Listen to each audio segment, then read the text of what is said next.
नमस्कार, मी डॉक्टर कमलाकर सामंत, अध्यक्ष कला महर्षी केकिमुस प्रतिष्ठान, चाळीसगाव, जिल्हा जळगाव.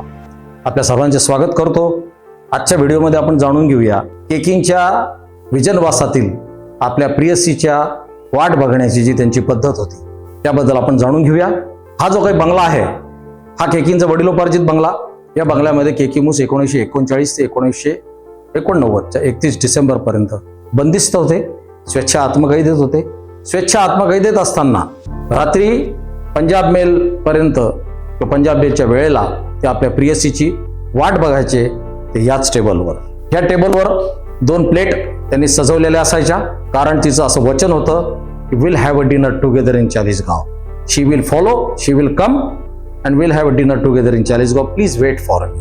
केकिमुसांना जेवणाची तयारी करून तिची वाट बघायची होती. पंजाब मेलच्या वेळेला हा बंगला लख प्रकाशात न्हाऊन निघायचा आणि रात्री 12 वाजता मूस साहेब हेच ते टेबल, ह्याच त्या खुर्च्या आणि ह्याच त्या प्लेट, हीच ती कॅन्डल इथे अशी मांडणी करून मूस साहेब पंजाब मेलची वाट बघायचे. पंजाब मेल गेल्यानंतर काही वेळाने मूस साहेबांचं मन विषण्ण होत असे. आपल्या आईने दररोज बनवून ठेवलेला धानशाकची दाल आणि राईस याचे 4 घास खाऊन मूस साहेब सतार वाजवणारा बसत असत.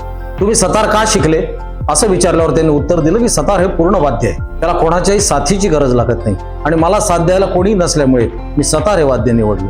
लखनौच्या उस्ताद दीन मोहम्मद खानांकडून त्यांनी सतार शिकली. तुम्ही म्हणाल की केकिमुस हे लखनौला कधी गेले सतार शिकायला? हा प्रश्न सुद्धा आम्ही त्यांना विचारला होता कि गुरु करने के लिए तो गुरु के घर जाना पड़ता है, तो उस्ताद दीन मोहम्मद खान के पास आप लखनऊ कब गए थे? तर त्यांनी आम्हाला शांतपणे उत्तर दिलं की वो पहाड़ मोहम्मद के पास चले आते थे. उस्ताद दीन मोहम्मद खान लखनौहून इथे येऊन महिना 2 महिने राहून मूस साहेबांना सतारीचे धडे देत असे आणि ही सतार मूस साहेब वाजवायचे. त्याच्यामध्येही बालकंस, जोगिया आणि तोडी हे शास्त्रीय वादनातले तिन्ही राग मूस साहेब रात्रभर आळवायचे. सकाळी 4ला भैरवीने सतार वादनाची समाप्ती व्हायची आणि मूस साहेब आपल्या बिछाण्यामध्ये, जो पुस्तकांनी भरलेला फाटलेल्या मच्छरदाणीमध्ये एक छोटासा लाईट सोडलेला बिछाण्यामध्ये ते निद्रस्त होत असत आणि ती त्यांची निद्रा ही केवळ 3 तासाची. मूस साहेब 24 तासापैकी 21 तास जागे राहिले. त्यातले 12 तास, 14 तास, काही वेळेस 16 तास, 18 तास ते आपल्या वर्कशॉपमध्ये म्हणजे डार्करूममध्ये, याच वास्तूत असलेल्या आपल्या डार्करूममध्ये त्यांनी घालवले. 1940 ते 1957 पर्यंत या वास्तूमध्ये आईवडिलांचा पारंपरिक व्यवसाय सुरू होता. वडिलांचं 1937 मध्ये निधन झाल्यानंतर तो व्यवसाय आईने पुढील 20 वर्ष खंबीरपणे चालवला. 1957 पर्यंत फिरोजाबाईंनी या वास्तूत सुरू असलेलं त्यांचं पारंपरिक हॉटेल आणि वाईन शॉपचा बिझनेस खंबीरपणे चालवला. मूस साहेबांनी मात्र आई गेल्यानंतर ते एक हॉटेल बंद केलं, वाईन शॉप चालवायला देऊन टाकलं आणि आपल्या ह्या बंगल्याचं जे नाव होतं आशीर्वाद ते बदलून रेम्ब्रांट रिट्रीट असं नाव ठेवलं. आपल्या प्रियसीची प्रतीक्षा या अलौकिक प्रेमीने 50 वर्ष केली. आपल्या रात्रीचं जेवण त्यांनी पंजाब मेल गेल्यावरच घेतलं. 31 डिसेंबर 1989 केकिंगचं महानिर्वाण झालं सकाळी 11:40 परंतु 30 डिसेंबर 1989 जेवण रात्रीचं त्यांनी पंजाब मेल गेल्यावर घेतलं. याला साक्षीदार आम्ही आहोत.